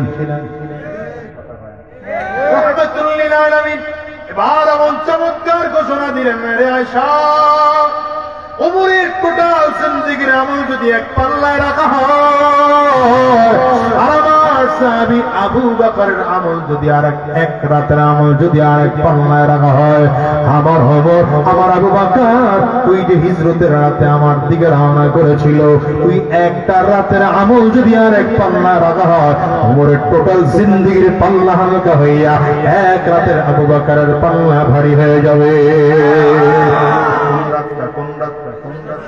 হিজরতের রাত কারণ হিজরতের রাতে আমার নবীকে আল্লাহ তাআলা হযরত ওমরের মতো বাহাদুরকে নিয়ে হিজরত করতে বলেন নাই, হযরত আলী রাদিয়াল্লাহু আনহুর মতো যোদ্ধাকে নিয়ে হিজরত করতে বলেন নাই। জিবরীল এসে বললেন, পয়গম্বর এখনই আপনাকে হিজরত করে মদিনার দিকে যাওয়া লাগবে। রাসূল আরবি বললেন, সঙ্গে কাকে নিয়ে যাব? আবু বকরকে নিয়ে রওনা করেন। আগেই জিবরীল বলে রেখেছিলেন, সেদিন থেকেই নবী বলে দিয়েছিলেন, আবু বকর যে কোনো দিন হিজরত করে মদিনা যাওয়া লাগতে পারে মক্কা ছেড়ে। হযরত রাসূল আরবি অনুমতি পাইয়া চলে গেলেন আবু বকরের বাড়িতে গিয়ে আস্তে করে ডাক দিয়েছেন, আবু বকর ডাকটা দিতে দেরি হয়, দরজা খুলে লাব্বাইকা ইয়া রাসূলুল্লাহ বলে দাঁড়াতে দেরি হয়। নবী আমাকে বললেন, আবু বকর ডাক দিলাম দাঁড়াইতে দেরি হলো না, ব্যাপারটাকে দরজা খুলতেও তো মানুষের দেরি হয়, বিছানায় বসলে বিছানায় শুইলে তো উঠতেও দেরি হয়। নবীর দিকে তাকায় আবু বকর কান্না করেন আর বলেন, পয়গম্বর আমার দেরি কেন হবে, দেরি কেন হবে? না না রে আমার, আমি কোনদিন আপনি যেদিন থেকে বলেছেন যে কোনদিন হিজরত করে মদিনায় যাওয়া লাগতে পারে, সেই দিন থেকে আরম্ভ করে আমি কোনদিন বিছানার মধ্যে পিঠ লাগায় ঘুমাই না। আমি আমার সন্তানদের কাছ থেকে বিদায় লইয়া দরজার মধ্যে পিঠ লাগায় আমি ঘুমাই। আমি আমার ডাক দিতে দেরি হয়, আমি আবু বকরে যেন দাঁড়াইতে দেরি না হয়। রাসূল আরবি কয়, আবু বকর চলো হিজরতে রওনা করা লাগবে। আবু বকর নেমে হাঁটা শুরু করেছে। নবীজি ডাক দেয়, স্ত্রীর কাছ থেকে বিদায় নেবে না, সন্তানদের কাছ থেকে কি বিদায় নেবে না? আবু বকর সিদ্দিক বলেন, পয়গম্বর আমার কারো কাছ থেকে বিদায় নেওয়া লাগবে না, আমি আবু বকর তৈয়ার আছি। আমার সন্তানগুলো সকালবেলা উঠে যদি আমার বাড়িতে এলাকায় খুঁজে না পায়, ওরা জানবে আমি আপনার সাথে হিজরতে রওনা করে চলে গিয়েছি। রাসূল আরবি দেখে বললেন, কেমনে করলা? বলে, আমি আমার প্রতিদিন ঘুমাইতে যাওয়ার সময় স্ত্রীকে বিছানায় ঘুম পাড়াইয়া তার কাছ থেকে বিদায় লইয়া এখানে এসে বসি, সন্তানদের কাছ থেকে বিদায় নিয়ে বসি। আমি ওদেরকে বলে দিয়েছি, মা আমার স্ত্রী রে, আমার কলিজার টুকরা সন্তানেরা যদি আমারে খুঁজে না পাও, বুঝে নিবা আমার নবীর সাথে আমি হিজরতে রওনা করেছি। নবীজি দ্রুত কদমে হাঁটে, নবীজি তাকায় দেখেন আবু বকর আমার নবীর ডানে ডানে ডানে ডানে হাঁটে, আবার যেন পাগলের মতো করে দৌড়াইয়া নবীজির বাম সাইডে সাইডে হাসে, আবারও কখনো নবীজির সামনে সামনে হাঁটে, আবার কখনো নবীজির পেছনে পেছনে হাঁটে, একবার ডানে একবার বামে, একবার সামনে একবার পেছনে, বারবার বারবার করে করট পাল্টাইতেছে। আবার নবীটিকে কয়, আবু বকর কি ব্যাপার, একবার ডানে হাঁটো, একবার বামে হাঁটো, একবার সামনে একবার পেছনে, এক সাইড দিয়ে হাঁটলেই তো হয়। আবু বকর সিদ্দিক চিল্লায় কাঁদতে আরম্ভ করেছে, ওগো নবী আমার,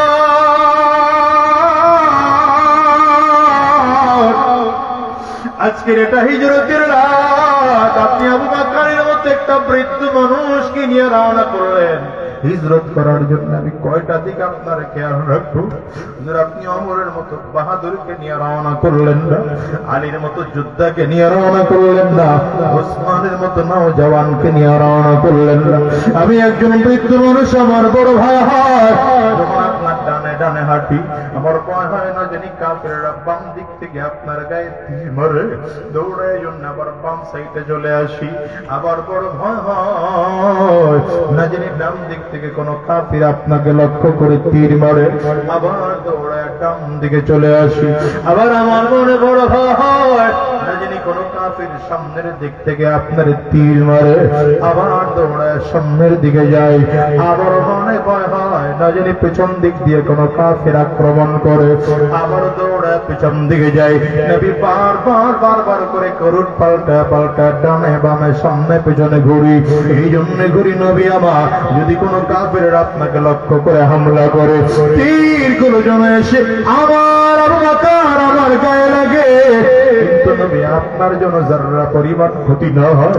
রাসূল আরবি সাল্লাল্লাহু আলাইহি ওয়াসাল্লাম দ্রুত হাঁটার কারণে পাথরের আঘাতকে পায়ের চামড়া ফেটে গেল, নবীজির রক্ত বের হতে আরম্ভ করেছে। ডেকে বলে, আবু বকর হাঁটতে আমার বড় কষ্ট হয়।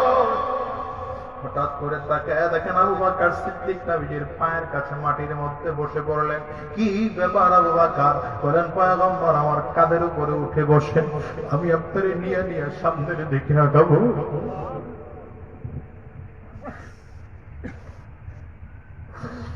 আবু বকর সিদ্দিক উঠেছেন পাহাড়ের চূড়ায়। রহমাতুল্লিল আলামিনের বিশ্রাম দরকার। আবু বকর সিদ্দিক বিশ্রামের জন্য বিছানা রেডি করবেন। নবীকে ডাক দেয়, পয়গম্বর আপনি গর্তের মধ্যে আগে ঢুকেন না, আমারে আগে ঢুকতে দেন। আবু বকর সিদ্দিক গর্তের মধ্যে ঢুকে তাকায় দেখেন ছোট ছোট ছোট ছোট কতগুলো ছিদ্র দেখা যায়। বুঝতে বাকি নাই অবশ্যই এখানে বিষাক্ত কোন প্রাণী আছে। নিজের চাদরটা ছিঁড়ে ছিঁড়ে এক একটা গর্তগুলো বন্ধ করতে আরম্ভ করেছেন। সব গর্তগুলো বন্ধ কইরা একটা গর্তের মধ্যে পায়ের গোড়ালি দিয়ে চাপ লাগাইয়া নবীজির জন্য বিশ্রাম রেডি কইরা বিছানা রেডি করে নবীকে ডাক দেয়, পয়গম্বর আপনার জন্য বিছানা রেডি আছে। আরে আপনারা তো প্রায় বলেন আলোচনায় শুনে সাপের কানে কামড়ে আবু বকর সিদ্দিক কান্না করেছে। আমি বলি না না, সাপের কারণে আবু বকর সিদ্দিক কান্না করেন নাই। আল্লাহ তাআলা আবু বকর সিদ্দিকের চোখ দিয়ে গরম পানি বের করে তাকে বাঁচিয়েছে। এর মূল কারণ কি জানেন মুসলমান? আবু বকর সিদ্দিক রাদিয়াল্লাহু আনহু দোয়া করেন আল্লাহর কাছে, হে আল্লাহ ওমরের বেরে আমার নবীর মন ভরে দেখতে পারি না, ওসমানের বেরে আমার নবীকে মন ভরে দেখতে পারি না, আলীর কারণে আমার নবীকে মন ভরে দেখতে পারি না, কিন্তু আমার মনটায় চায় আমার নবীর চেহারাটা একটু মন ভরে আমি দেখবো। আল্লাহ তাআলা এই জন্য আজকে একা একে আমার নবীর দেখার ব্যবস্থা করে দিয়েছেন আবু বকরকে। আজকে আবু বকরের কোলের মধ্যে আমার নবী শোয়া আছেন। হযরত আবু বকর আমার নবীর চেহারার দিকে তাকাইয়া ভিন্ন কল্পনার জগতে চলে গিয়েছেন আবু বকর। এদিকে সাপ এসে বারবার করে কামড় দেয়। সাপ কামড় দিলে আবু বকর সিদ্দিক পা সরান না, সরাবেন বা কেমন করে খবর নাই। নবীজির চেহারার দিকে তাকায় কল্পনার জগতে চলে গিয়েছেন। সাপ কামড় দিয়ে শরীরের মধ্যে বিষ ঢুকিয়ে দিয়েছে, পুরো রক্ত শূন্য হয়ে গিয়েছেন আবু বকর সিদ্দিক রাদিয়াল্লাহু আনহু। ঠোঁট দুটো নীল বর্ণ হয়ে গিয়েছে, চোখ দুটো লাল হয়ে গিয়েছে আবু বকরের। রহমাতুল্লিল আলামিন আরাম করে বিছানায় ঘুমাইতেছেন। আবার আল্লাহ তাআলা তাকায় দেখেন আবু বকর দুনিয়ায় বাঁচবে না। এই মুহূর্তে যদি আবু বকরের বাঁচাইতেই হয় তাহলে যেমন করে হোক আমার নবীকে ঘুম থেকে জাগাইতে হবে। আবু বকর সিদ্দিক আমার নবীজির চেহারার দিকে নজর দিয়ে তাকায় আছে। আল্লাহ তাআলা চোখ দিয়ে গরম পানি বের করে রহমাতুল্লিল আলামিনের নরম গালের মধ্যে ফেলে দিয়েছে। নবীজি আস্তে করে চেহারা করে তাকায় দেখেন আবু বকর সিদ্দিক থর থর থর থর করে কাঁপতেছেন। পুরো শরীরটা যেন নীল বর্ণ হয়ে গিয়েছে, ঠোঁট দুইটা নীল বর্ণ হয়ে গিয়েছে, ঠোঁট দুটো কাঁপতেছে, চক্ষু দুইটা লাল হয়ে গিয়েছে। পাহাড়ে বিষাক্ত সাপের দংশনের কারণে পুরো শরীরের মধ্যে ভর্তি বিষ ছড়িয়ে পড়েছে। নবী আমার ডাক দেয়, রে আবু বকর হয়েছে কি বলো? আবু বকর সিদ্দিক কথা বলতে পারেন না।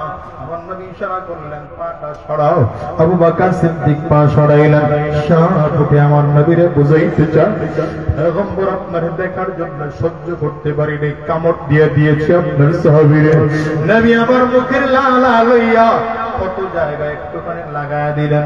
লাগায় দিতে দেরি হয় বিষ পানি হয়ে যায়। নবী আমার এইবার ডাক দেয়, আবু বকর কেন চোখের পানিগুলো ফেলে ফেলে কান্না করলা? সাপ তোমার কামড় দেয়, তুমি খবর নিলা না?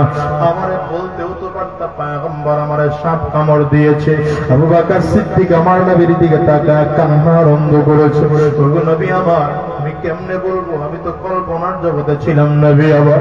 আমি আপনার চেহারার দিকে তাকায় থেকে দেখি এটাই তো আমার নবী, যেই নবীর বাবা না, যেই নবীর মা নাই, নবীর একটা জোরের ভাই নাই, যেই নবীর একটা জোরের বোন নাই। দুনিয়ার মুসলমানেরা আমার নবী তো জন্মের আগে বাবা হারিয়েছেন, বাবা হারিয়েছে। এই যে জন্মের মাত্র 6 বছরের মাথা আমার নবী নিজের মাকে পর্যন্ত হারিয়েছে। শিশু নবী মাঝে মাঝে মাঠে ময়দানে খেলা করতে যাইতে ছোট ছোট বাচ্চাগুলোর দিকে তাকা আমার নবী আত্মনা হইয়া মাঠের কিনারায় দাঁড়িয়ে দাঁড়িয়ে রাহমাতুল লিল আলামিন মাঝে মাঝে কান্না করতে। নবীজির মা মেনা গিয়ে ডাক দিত, বাবা কেন চোখের পানি ফেলে কাঁদো? রাহমাতুল লিল আলামিন শিশু মানুষ ডেকে বলে, ভাই আমার খেলার যত সাথী ভাইয়েরা আছে এরা তো বাবার করে চড়ে খেলতে আসে, খেলা শেষ হয়ে গেলে আবার বাড়িতে চলে যায়। আমার তো কেউ কোনোদিন কোলে করে নিয়ে আসলো না, নিয়ে গেল না, আমার নাম ধরে কোনোদিন আব্বু বলে ডাক দিল না। আমার কি বাবা নাই? নবীজির মা মেরে ডেকে কয়, বাবা তোর বাবা তোর দুনিয়ার থেকে বিদায়। নবীজি ডেকে বলে, আমার বাবার খবরটা বড় জিয়ারত করতে মন চায়। নবীজির মা দাদার পারমিশন নেয়, তিনজনে মিলে রওনা করেছেন নবীজির বাবার কবর জিয়ারত করার জন্য। মালিকের কুদরত বুঝা বড় দায়। কবর জিয়ারত করে যখন ফিরবে, আসার সময় প্রতিমধ্যে নবীজির মা আবওয়া নামক জায়গায় এসে জমিন থেকে বিদায় হয়ে যায়। রাহমাতুল লিল আলামিন মায়ের বুকের পরে মাথা রেখে চিল্লায়, ও মা আমার তো দুনিয়ার বাবা না, আজকে তুমিও কি আমার কাছ থেকে বিদায়? এরে কলেজের টুকরো যুবক, রাহমাতুল লিল আলামিন মেহানের সাথে একা একা মক্কার দিকে ফিরতেছে। নবীজির দাদা আব্দুল মুত্তালিব তাকায় দেখেন শিশু নবী একা একা আসতেছে।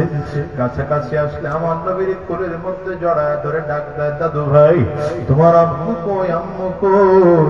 বলে, দাদু আমার আম্মু দুনিয়ায় নয়, আমার মাও জমিন থেকে বিদায়। দাদা আমার বুঝি কেউ না। ফেরেশতারা ডেকে বলে, ওগো মালিক তোমার কি মোটো মায়া হয় না?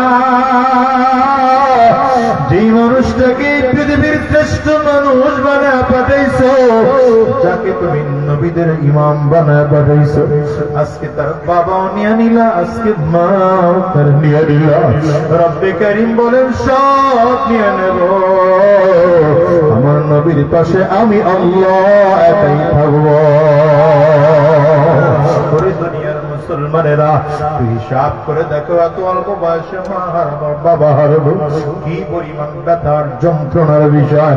আজকের ময়দানটার মধ্যে যদি মা হারা কোনো সন্তান থাকো, বাবা হারা যদি কোনো সন্তান থাকো বাজার, ওই মানুষটার কাছে আমার এই কথাগুলো মূল্য আছে।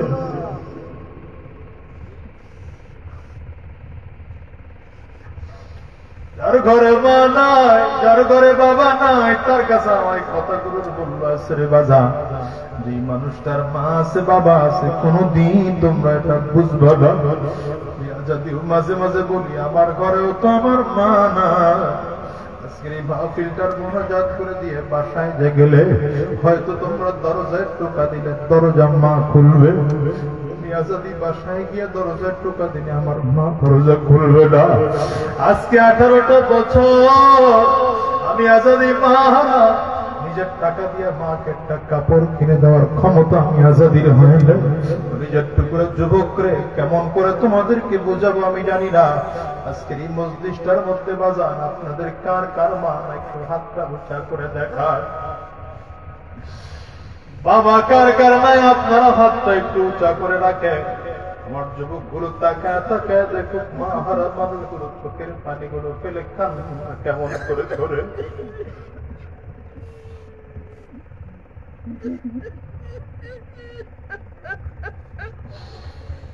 যুবক এই মানুষগুলোর দিকে তাকায় দেখ, এই মানুষগুলো হাত তুলেছে, কারো ঘরে মা নাই, কারো ঘরে বাবা নাই, কারো ঘরে আব্বা আম্মা দুইজনের কেউ নাই।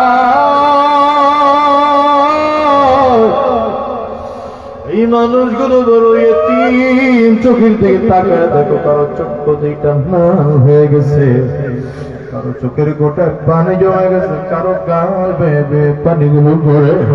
আমিও তোমাদেরকে বলে যাই রে যুবক, সাবধান, যাদের বাবা আছে ঘরে মা আছে আমার নবীর কথা শোনো। নবী আমার ডেকে বলেন হুমা জান্নাতুকা ওয়া হুমা নারু, তোমার ঘরে আব্বা আম্মা আছে তো তোমার ঘরে জান্নাত আছে, কারণ আব্বা আম্মাই তোমার জান্নাত, আব্বা আম্মাই তোমার জাহান্নাম। কেমনে আব্বা আম্মা জান্নাত হয়? নবী আমার বলেন রিজাল রব্ব রিজাল ওয়ালিদাইন, আব্বা আম্মা যদি খুশি হয় তাই না আমার মালিক খুশি। ও যুবক রে, কেমন করে তোমার বোঝাবো আমি জানি না। আজকে যেমন এই মজলিসে তোমার বাবাও নাই, তোমার আমার মা নাই, এমন একটা দিন আসবে তুমি আর আমি ও দুনিয়ায় থাকতে পারবো না। এই জমিন থেকে বিদায় যেদিন হয়ে যাবো কবর বড় ভয়ঙ্কর। ওই কবর বারবার বারবার বারবার করে ডাক দেয়, আনা বাইতুল যুলমা আনা বাইতুল ওয়াদা আনা বাইতুত তুরাব। আমি বড় একা একের ঘর, আমি বড় অন্ধকার ঘর, আমার কাছে সাথী নাই বাতি নাই, দুনিয়ার কোনো কিছুই নাই, আমি শুধু চিনি আমল। যদি ভালো আমল করে আসতে পারো ভালো আচরণ করব, খবর পরে যদি ভালো আমল করে আসতে না পারো, আমি দুই দিকের মাটিগুলো একত্রিত হইয়া এত জোরে চাপ করব,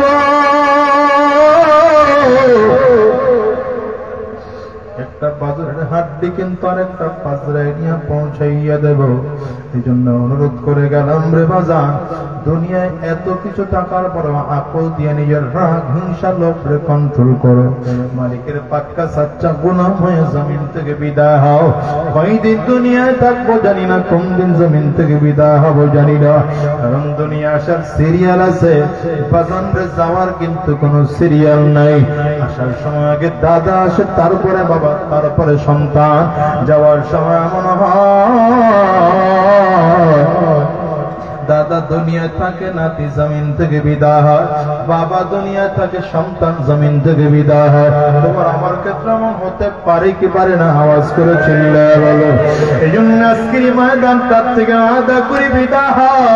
যতদিন আল্লাহর এই জমিনে বেঁচে থাকবো আর শয়তানি রাস্তায় চলবো না, হারাম রাস্তায় কদম বাড়াবো না, সুদের কারবার করবো না, ঘুষের কারবার করবো না, রবের গোলামি করবো।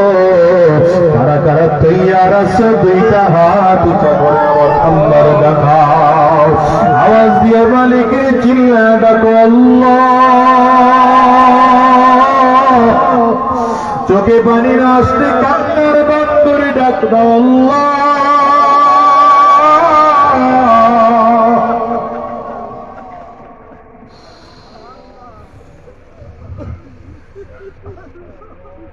আওয়াজ দিয়ে আরো জোরে চিল্লা আমার মালিকের ডাক দাও না আল্লাহ। মালিক তাকায় দেখো তোমার গোলামের চোখের পানি ফেলাইয়া কাঁদে।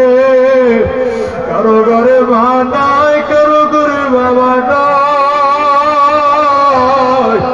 কারো ঘরে জোরের ভাই নাই, কারো ঘরে জোরের বোন নাই। আল্লাহ আমরা আর শয়তানি রাস্তায় চলবো না, ওয়াদা করলাম হারাম রাস্তায় আর চলবো না, তোমাকে ভুলে গিয়ে আর দুনিয়ার ধোকায় পড়বো না। আল্লাহ তুমি কবুল করে নাও, কবুল করে নাও, কবুল করে নাও। আওয়াজ দিয়া বলো আমিন। আরো জোরে জবান খুলে বলো আল্লাহুম্মা আমিন।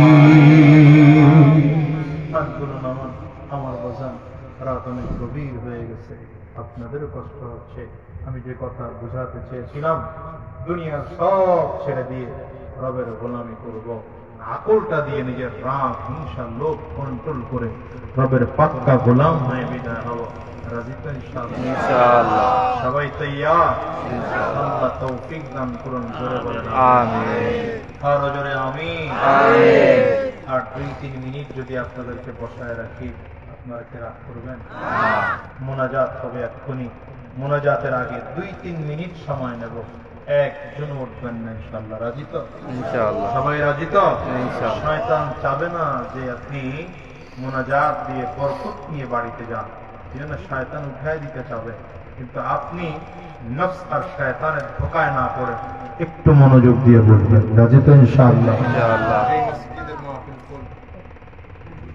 মসজিদের দোতলার কাজ চলতেছে, এই মসজিদটা সুন্দর হোক, ভালো হোক, বড় হোক, সবাই চান কথা বলেন না? চান তো? যদি চান এতগুলো মানুষের মধ্যে